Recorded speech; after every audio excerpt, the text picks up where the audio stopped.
Arson cases are hard to investigate because any physical evidence you might have had literally has gone up in smoke. It's a big reason this case is still unsolved. The death of Dr. Frank Shimwell is surrounded by questions. He'll be sadly missed by his family and many, many friends. This is the kind of case that's all about trying to find the proper witnesses, which is what we have to do this week. It seems like everybody in this whole town knew and loved Dr. Shimwell. Hopefully they can help us piece together what happened and we can figure out whoever it was that committed this cold-hearted, evil act. It has been 16 years and still no answer. Police consider her killing a cold case. Years later, the case is still unsolved. There are so many cold cases out there just waiting to be solved. The crime scene ultimately tells the story of the murder. We want to bring justice to these victims.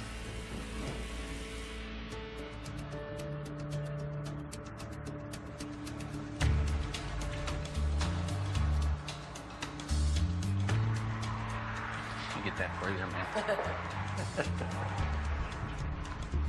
Morning. Hi. Hi. Kelly? Brian Laird. Nice to meet you. Nice to meet you. Troy Turner. Nice to meet you. Nice to meet you. Hey, Chief Barnhill. Chief Alan Brown. Yeah, nice to meet you, Alan. Thank you Good very morning. much for inviting us. You're welcome. Yeah, we appreciate you coming to Kentucky and see what we can get worked out on this case. When Dr. Shimwell was murdered, it had a pretty big impact just because he was a local physician and the fact that he's 81 years old. I think that everybody within the community, especially the people that knew Dr. Shimwell, want some closure to this case. So we got a picture here of Dr. Frank Shimwell, and here he is with whom? That's him with his first wife, Mary. Frank's wife, Mary, died of cancer in 2002. Within weeks, Frank started seeing his next-door neighbor, Penny Baird, and he married her shortly thereafter. So the case happens, you're here at the department, and tell us how it starts. It happened on July 24th, 2006, a little after 2 o'clock in the afternoon. Our 911 center received a call from a woman saying that a house was on fire and that her husband was inside and she couldn't get to it. The firemen make it to the kitchen area. They recognize that there's a body laying on the floor. And what they notice immediately is that there are things piled on top of the body. So that was really the first clue that this isn't something that is accidental.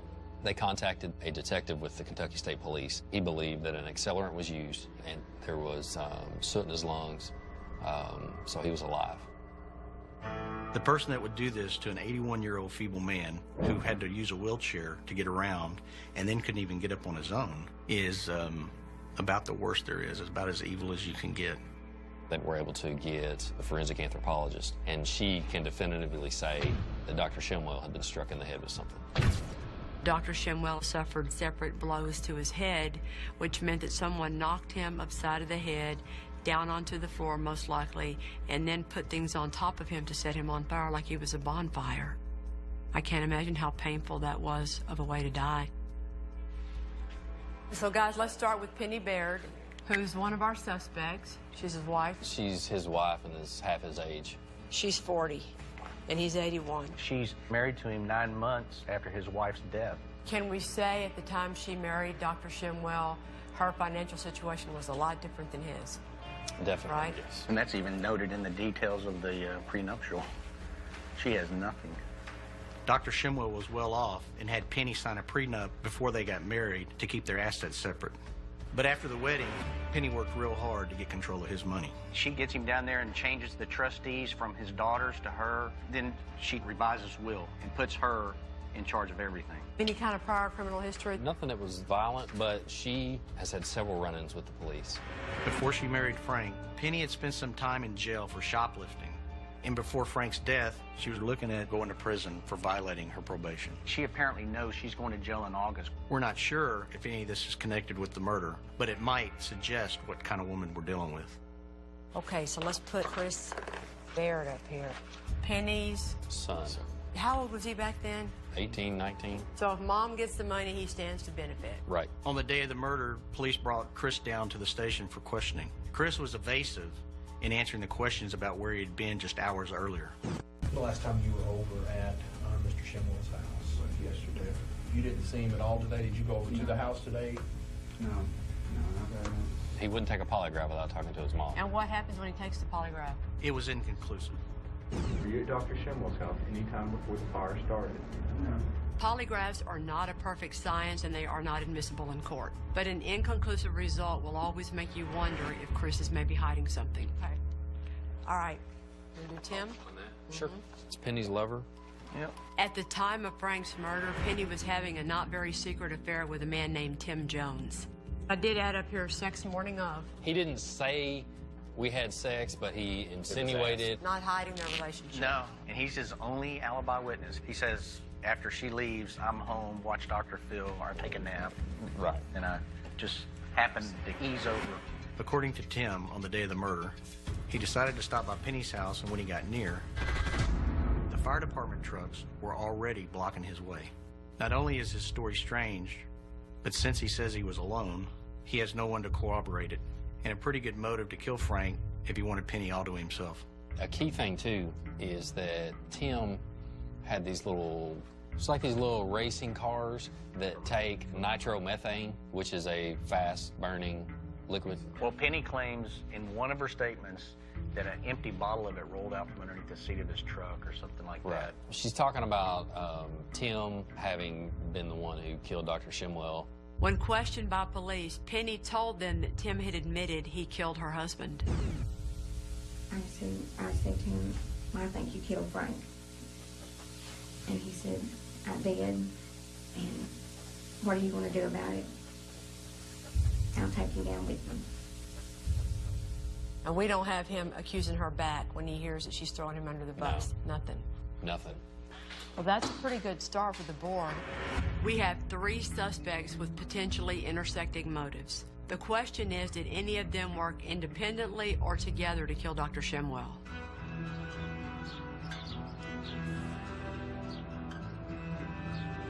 We are going to meet Dr. Shimwell's grown children today. Hi. Catherine, Carolyn, and also Alan. Why don't y'all tell us about your dad? He was very smart. He had such a funny sense of humor and just, you know, a real dry way of saying things. He loved nature. On Sundays, he would always take us for picnics. He was incredibly strong. We'd go on a hike, and we would get too tired to continue, and he'd scoop one up on one arm, and he was take off. In his marriage with y'all's mom?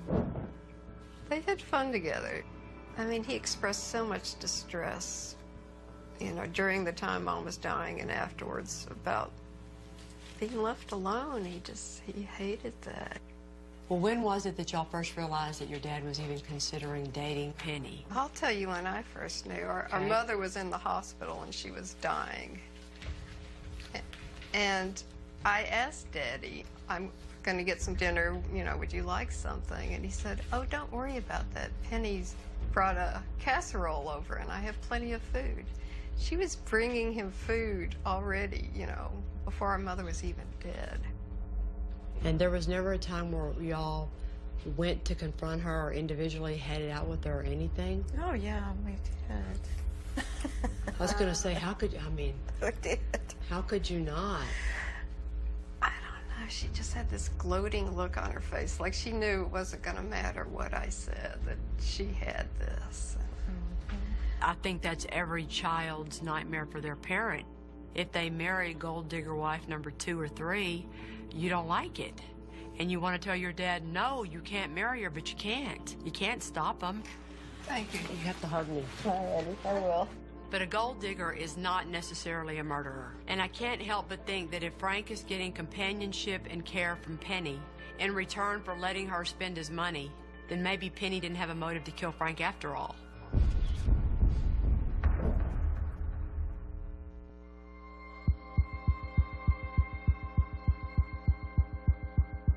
Think about how old that house is. Dr. Shimwell was born there and was raised there, and then he had his kids and he raised them there. Yeah. We're on our way to the house where Dr. Frank Shimwell was bludgeoned and burned to death in 2006. Oh my God, look at that place. It's a nice house. Frank's wife Penny inherited most of the assets after he died, but his children inherited the house, which they sold soon afterwards. Morning, guys. Chief? occupancy. Fire Chief Steve Kyle was one of the initial responders. Okay, let's go inside and tell us what all you saw. And today he's trying to help us figure out what happened. So when you got here that day, Chief, and you came in the kitchen, what all did you see? It was immediately evident that this was the room of origin. This room had the most burn damage. Dr. Shimwell was in the fetal position with his head right where the oven and table came together. We know Dr. Shimwell was found on the floor with 2 fractures to his skull and a filing cabinet resting on top of his body. The question here is, how did he end up like that? Okay, so I'm Dr. Shimwell, and I'm sitting here watching my TV. First thing you think the murderer does is what? We know there were 2 blows to the head. So if you take blow number 1 and hit. Okay, so he's down here on the ground. All right, at some point, there's a second blow delivered. And you take this filing cabinet and you throw it on top of him, and then the books are piled on top. And he's not dead, he's alive. He is, he's still alive. Wow. Lying there on that cold floor with that chair filing cabinet put on top of me. That's pretty cold. I realized you can't get it off of you, you can't move, and you can't stop it from happening. You're just on the floor defenseless. And that filing cabinet was where he kept all of his books. 2 of our suspects, Tim Jones and Chris Baird, were both strong men. But the doctor's wife, Penny, was only 5'4" and weighed less than 100 pounds. I'm wondering if she would even be able to lift a heavy filing cabinet. How heavy is that? If it didn't have much in it, it wouldn't be that heavy. And that filing cabinet was directly in front of him, like a small 2-drawer filing cabinet. I mean, think about it. If you have Penny who's 80 pounds, bringing it from a whole nother room all the way in here, but if it's in the kitchen, you just have to turn it over. The filing cabinet was much smaller than I thought it would be, but now that we know how close it sat to where the murder happened, I don't think we can rule Penny out at all. Once his body was removed from the scene, we found that the fire had burned all the way through the floor in an area near his head, and where it actually went through to the basement. What does that mean? That there was a flammable liquid there that could make that kind of burn. Okay. Often in a fire, the victim's body will protect the floor from burning. But in this crime, an unknown accelerant was poured on the victim's head and spilled onto the floor. So when the fire was lit, not only did it burn through the victim, but it also burned completely through the hardwood floor. We know Penny told detectives her boyfriend, Tim Jones, had an empty fuel canister in his truck, and police recovered accelerants from his house. But since the accelerant in this fire is unknown, we can't determine if it was Tim's fuel that started it. This is pretty much what it looked like. Actually added on to the back of the home. But what it used to be was a gravel driveway that went all the way behind the house. So somebody could park a car behind and nobody would see it. Right. Back when this murder occurred, someone could have easily hidden a car behind Frank's house. So any of our suspects could have committed this crime practically undetected. That house back then was probably one of the nicer houses in Paducah. Yeah. And the fact that someone was murdered there, God, it's so sad. We have 3 suspects and they all knew each other, so there might be more than one of them involved. We need to look at their alibis to see which of them had the opportunity to kill Frank. Up here are the things that we think we know for sure. We know that Penny had a really busy morning because she was running errands all over town. I went to the post office. I went to Thomas Furniture sometime. I took a bag of bags. I went to Burn Houses. My bracelet broke again. It's almost like she was trying to be seen. And we know that Chris was also busy running errands around town. Chris gets up that morning at 11, goes to Salvation Army, goes to McDonald's. What time did you go to Salvation Army? Probably took like an hour, I guess, from whenever I woke up. Tim has the weakest alibi because he says he worked early morning, had sex with Penny mid-morning, and then he took a nap. Then I took a nap, smoked a cigarette, got in the shower, watched the first part of Dr. Field. I mean, he's his own alibi. We're having a hard time making sense of the day, and that's when I realized that we're missing a really big piece of the puzzle. I had one big case where I learned the most I've ever learned about arson. The girl gets raped. She's set on fire on the couch. It was about 1 in the morning. The next day at 11 o'clock, there is no smoke coming out of any windows. There's nothing in flames. There's nothing that you can tell from the outside of the house. That many hours later, they go in the house, smoke is everywhere, she's dead. But the point is that with a fire, you never know how long it's going to take with the smoke and the flames and all that. So all this up there we're trying to figure out, I don't think we ever know. It's just so variable. Right. Fires can smolder, so our fire could have been lit hours before the firemen ever arrived. And because we can't say when the murder occurred, we also can't rule out any of our suspects. We're going to have to solve this case another way.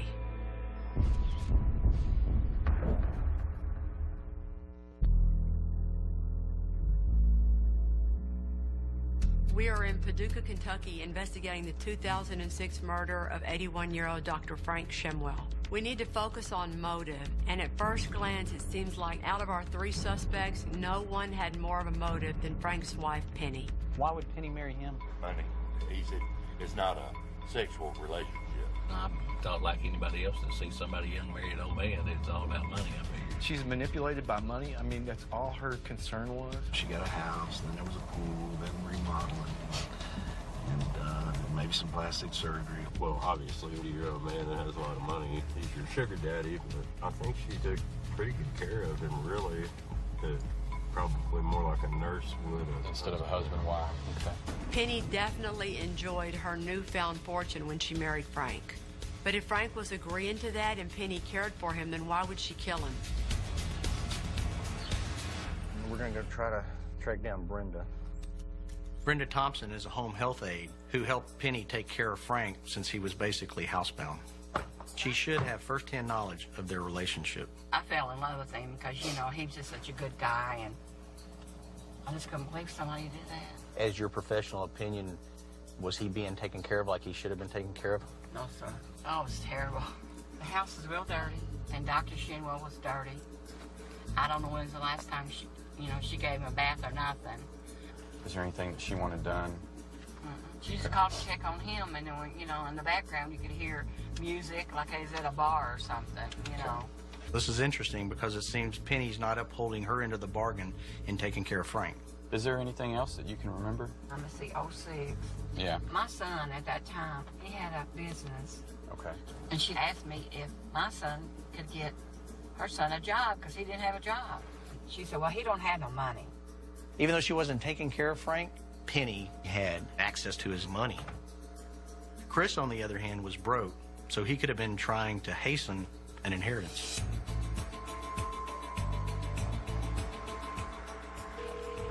Hello? I was trying to reach Michael Buckley. Yes, sir. Chris claims that on the day of the murder, Penny called him about the fire and he ran over there to help. Michael Buckley was a neighbor who witnessed the fire. Maybe he witnessed Chris's behavior as well. Tell me about that day. I just remember mowing the lawn and a guy in a white van. When you seen the van, where were you at? I was in the front yard mowing. Man, I really appreciate you talking with us today. Have a nice day. All right, you too. Have a good afternoon. So there's 2 houses on that block. Okay. Dr. Schimmel's house, the front door is right here, and this house sits right here. So he's looking at the front yard. He's looking at it. Okay. Michael saw a white van parked in front of Frank's house earlier that day. We know that Chris Baird drove a white van back then, but according to Chris, he never stopped at the house earlier that day. Were you at Dr. Schimmel's house any time before the fire started? Well, obviously there are a lot of white vans in the world, but I'm wondering whether or not Chris is confused or not being straight about being there at all that day. We need to talk to Chris to get to the bottom of this. Think Chris will talk to us? Who knows? After Frank's murder, Chris actually changed his last name, but we've tracked him down to living about an hour away. It's time for us to get some answers. There are 2 cars at home. Somebody's walking out the door right now. Hi, Chris. My name's Troy Turner. I'm a detective with Paducah Police. Nice to meet you. I'd just like to talk to you for a few minutes. No problem.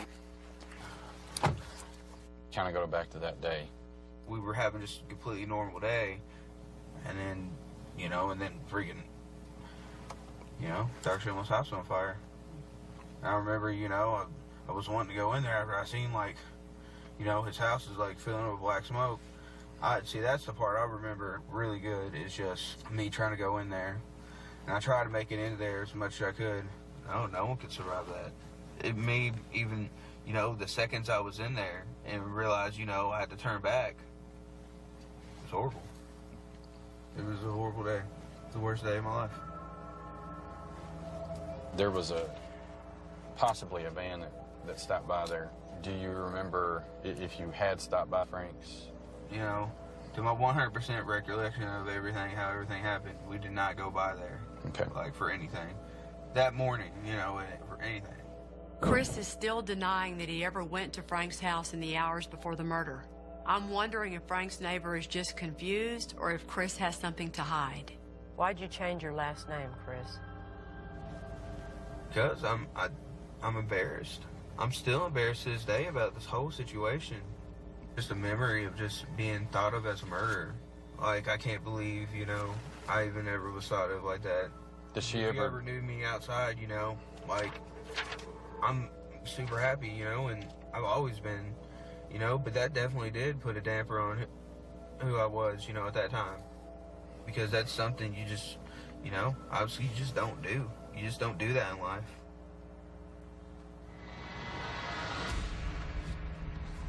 Though Chris sounds completely innocent, we're still not sure what to think.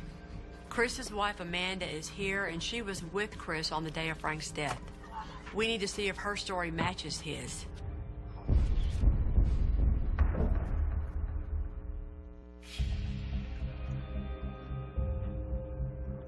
Do you remember that day? Do you remember what was going on? It's been so long. We're talking to our suspect, Chris Baird's wife, Amanda, to try and figure out whether or not Chris was involved in Frank Shimwell's murder back in 2006. Do you mind to just tell me what you can remember? I mean, me and Chris, we were always over there helping him out. That's why one of the things that's hurt us so bad is because we love that man so much.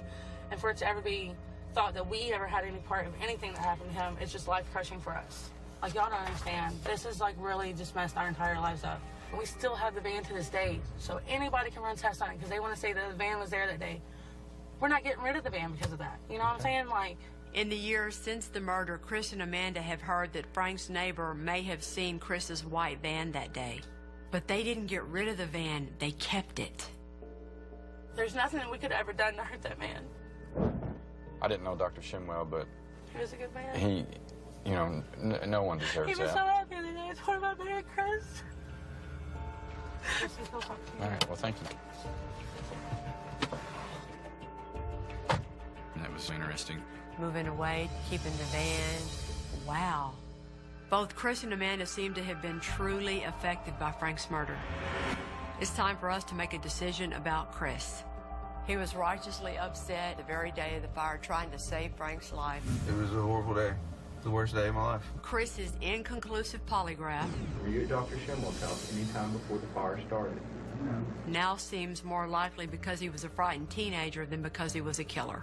And while it is still unclear whether or not Chris's van was truly at the crime scene that day, you have to wonder if Frank's killer could have easily hidden the vehicle behind the house. Somebody could park a car behind and nobody would see it. Right. Would Chris have parked his van right out front to be seen by the neighbor? They want to say that the van was there that day. We're not getting rid of the van because of that. Chris has even kept that van all these years just in case the police ever wanted to examine it. I can't think of any time I've had a similar case like that where somebody hung on something that long because they were worried. What you can't deny with Chris is that even after all these years, he hopped in the car with us immediately. He never hesitated or avoided a single topic. He changed his name, he moved away. The effect that this has had on him is understandable, and his actions are completely consistent with an innocent man. I think you can mark Chris off the list. All right, so Chris comes off the board. We are now down to 2 suspects, and we need to try and figure out whether or not either of them or both of them is responsible for killing our good doctor. We need to learn more about Tim Jones. So we're hoping to catch Marcus and Jamie here. That would be nice. Frank Shimwell's grandson, Marcus Floyd, used to work with Tim. Hopefully he can tell us whether or not Tim's affair with Penny could have driven him to murder. Tell me about Tim. He's just a slimy dude, man. He really is. Because him and Penny were screwing at the time, and you know he was reaping the benefits of the money. You know what I mean? They were going out getting boats and running around. They were up to all kinds of crap together into her, and this whole thing went down, and it makes no sense. Now that we know Penny was sharing Frank's money with Tim, it gives Tim all the more motive to want Frank dead. Okay. Good luck. All right. We want to talk to Marcus's wife, Janie. Janie, I appreciate it. Who is also, coincidentally, Penny's daughter. Penny is your mother, correct? Yes. Okay. Do you and her have a good relationship now, or what kind of relationship do you have? I mean, I wouldn't say we have a real good relationship. Okay. I didn't talk to her for about 8 years, so. Okay, so you haven't had much contact with her since the murder. Right. Who do you think knocked Frank upside the head and set him on fire? Well, I mean, I'd always been real suspicious about Tim anyway, and just the way he kind of showed up over at Frank's afterwards, and just, I mean, Tim's just always real suspicious kind of character and what. Appreciate you talking to me. All right.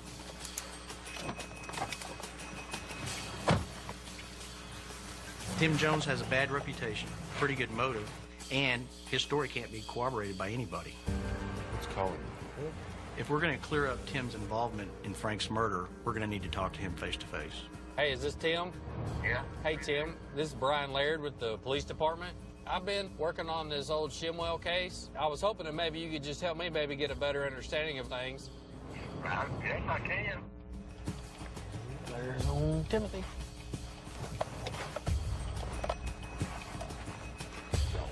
Hey, Tim. Not too bad of a day to get to work, huh?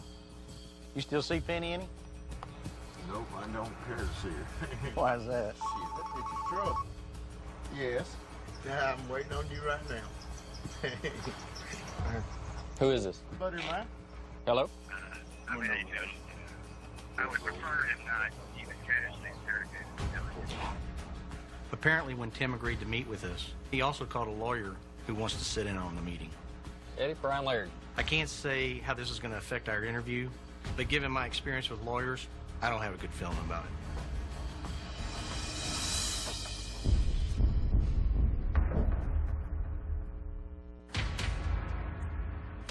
We're talking to our suspect, Tim Jones, and his lawyer, or at least we're trying to. I don't think y'all went the right way. Okay. I think y'all had your blinders on, so I don't think they'll ever find out what happened. What was your understanding, I guess, back then, what direction the police were headed with that? Penny? There was a couple of times where the focus had shifted to you. Yeah. Of course. You know, the stuff that Penny was saying, she basically said that you did it. And did you know that she had said that? Stop. Okay. We had just started the interview with Tim Jones, and his lawyer calls time out and wants to chat with him without us in the room. I got a bad feeling about this. You want him to say, I didn't kill Dr. Sumo again, he's here to say that. But I just don't know enough to go forward with this right now. Okay. We're just trying to figure out who killed an 81-year-old man and set him on fire. That's it.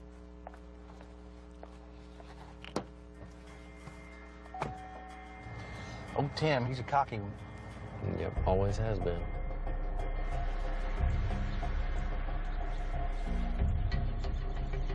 So it doesn't really help us resolve anything one way or the other, what to do with Tim. It's frustrating. With Tim shutting us down, we can't eliminate the notion that he might know something, but we can't force him to talk to us. So now we need to focus on Penny. Bill, this is Kelly. Hi. Nice to meet you. One of the most damning pieces of evidence in any investigation is when a suspect changes their story. How are you doing, sir? So we want to find out what all stories Penny has been telling about what happened to Frank. I've had some good luck using reporters. In 39 years as a reporter, I never saw a case that took so many twists and turns. There had to be a couple of times where you hang up the phone going, geez, I can't believe she said that. Yeah, Shimwell's first thought her husband's clothes caught fire from a candle. Right after the fire, Penny said Frank burns a lot of candles, and he caught his arm on fire last week. So that's the beginning of her story. Right. And so her point by saying that, you think, is what? It was just a big accident.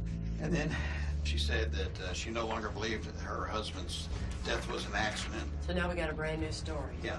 She kind of gave me the notion of she didn't do it, but she thinks somebody did it. And this is a July 22nd, 2007 story. Shimwell returned to her original belief that her husband's death was an accident. And she talked about she didn't know the cause of death, came home and there were flames in the kitchen. It was almost out when the firefighters, finally got there. She made a statement to me that she was with her husband and that he spilled alcohol on himself, and then his sleeve caught on fire by a burner, and he died due to the fire. She was telling you she's in the house when this happened. To me, that's an admission that she was there. At the time of the fire. Yeah. Penny claimed the fire was a candle accident, and then she said it wasn't an accident, that somebody else did it. She said she came home and found the fire, and then she said she was actually in the house when the fire started. Her stories are crazy. They're all over the place. But the question remains, if Frank is giving Penny everything she wanted, why would she want to kill him? We know that while Frank was initially reluctant, Penny eventually convinced him to sign many of his assets over to her. You can set up, Frank. When you examine the financial documents, the same notary witnessed many of them. A woman named Denise Culp, who worked for the drugstore that was owned by Penny's friend. If she saw Penny and Frank discussing the money, she might know if those conversations ever got ugly. The first time I dealt with her, she came in and said she was needing a notary, and said she had Mr. Shimwell. I went out to the car, and Mr. Shimwell was out there, and from that was the only time I ever saw him. From that point on, she came in without him and just wanted me to notarize his signature. She'd bring things in already signed, of which I know is wrong. Believe you me, I have changed my tactics. Penny had an understanding with the drugstore and was always trusted when she asked to get things notarized. Denise was carrying on with this tradition, but was doing so with some pretty important documents. Okay, so this is a post-nuptial agreement where it explains that she gets everything, okay? Frank Shimwell's signature is on here, what appears to be his signature, and you didn't see him sign this? No, I did not. Okay. But that's your... That is mine. Okay. I wish I could say it wasn't. Would you normally sign this? I mean, because this seems kind of odd. Not for anyone else. But maybe for her? Only because of the relationship. With the drugstore? Mm-hmm. Okay. Ms. Culp, I appreciate you being honest. It might have been an error in judgment, but it clarifies things for us. Denise notarized documents that ensured Frank's money and assets would go to Penny. Thank you, Ms. Culp. Including their post-nuptial agreement, without ever seeing Frank sign his name.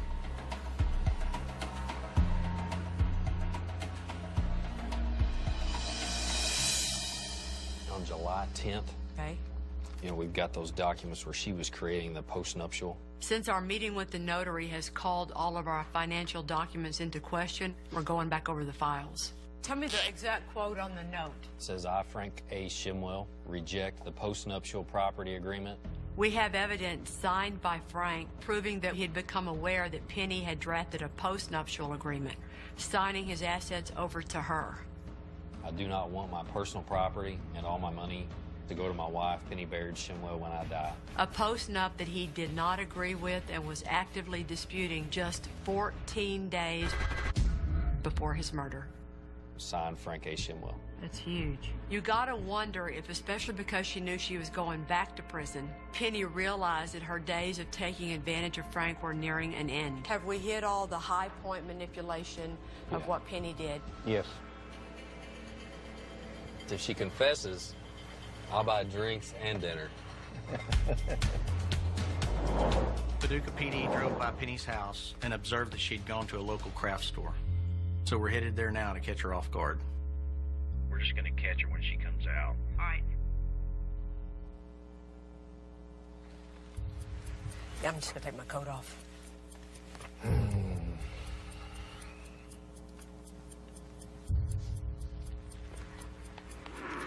Oh, man. How are you in Hobby Lobby this long? Oh, Penny's very crafty now. She's making me like her even less. I didn't think that was possible.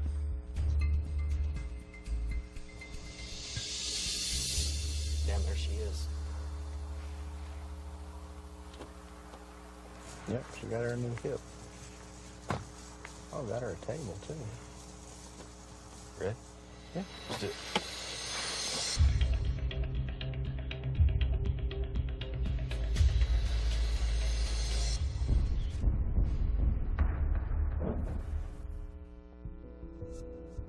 Hey, Penny, how are you doing? Good. You remember me? No? Okay. My name is Brian Laird. I work with the police department. Hey, man, you shop for a long time. Did you get some good things? Okay. I started working on Dr. Shimwell's case a couple years ago. Anything to say. So you won't speak with me about it at all? We was just trying to clarify a couple of things that you were talking about with Tim. You got 5 seconds to talk to him. Okay. There was a time where I think you gave some details about some things Tim had told you. That he had actually done it. Well, this is what I tell you. They put me on a lot of medication, and I can just be real honest and tell you, I dreamed that he told me that. I don't know if it was a dream or if it was real. If that was a dream, it was a pretty, I guess a pretty vivid dream. I mean, I felt like it was really real. You know what I'm saying? Mm-hmm. So I just don't know, y'all. I mean, I don't know what to say. Yeah. This is the first time Penny has ever said her accusation about Tim committing the murder was a dream. Unbelievable.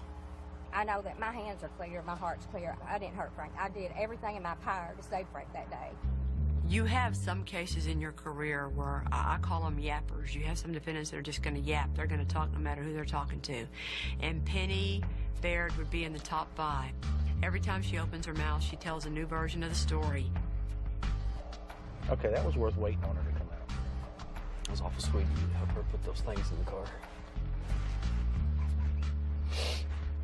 I'll do many a thing to get someone to talk. That's right. That's right. Who dresses you, man?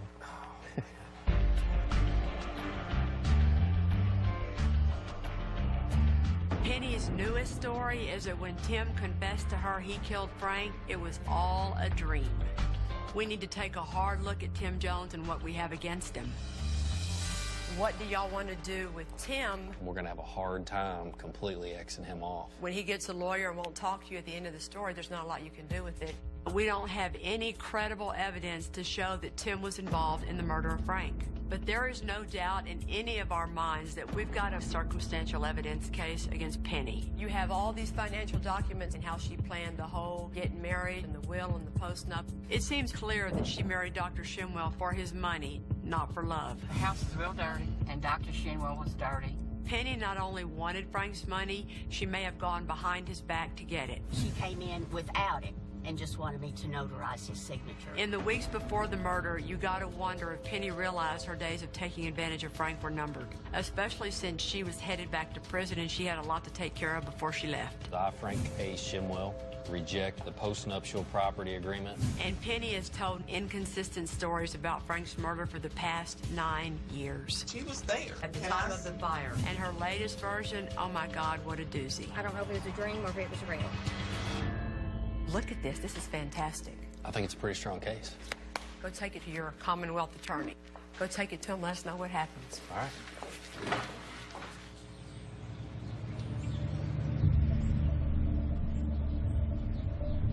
We're going to go meet Carolyn and Alan, Frank's daughter and son again. But Catherine can't come.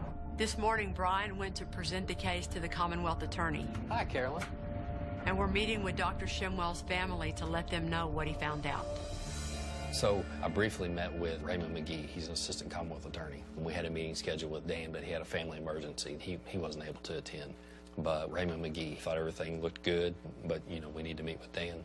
Okay. It's all up to Dan Bowes and his people now. We feel good. It's a good case. How are y'all doing with all this, Alan, Carolyn?